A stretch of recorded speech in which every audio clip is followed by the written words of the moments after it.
কেমন আছেন সবাই? আশা করি ভালো আছেন। আমি আপনাদের আগের একটা ভিডিওতে কিছু বই দেখাইছিলাম, যেটা আমার ভাই নমো সিং আমার জন্য পাঠিয়েছিল।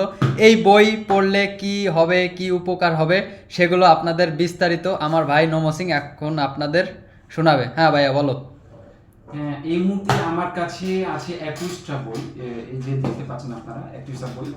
এই 21টা বই আমি এখনো কমপ্লিট হয়নি আমার পড়া। হ্যাঁ, আমার সবচেয়ে এই বইয়ের মধ্যে এটা হচ্ছে সবচেয়ে স্পেশাল লাগে আমার কাছে।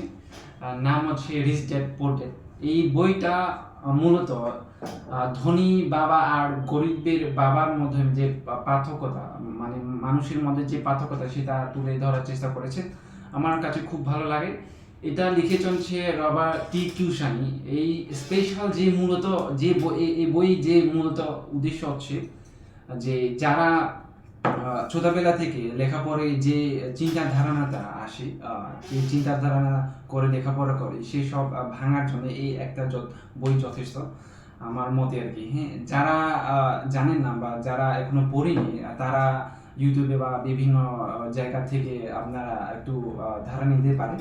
আর এই যদি বই সম্পূর্ণ যদি বই যদি পড়তে চাও সেক্ষেত্রে আমার মতো কিনে অনলাইন থেকে কিনে আপনারা পড়তে পারেন।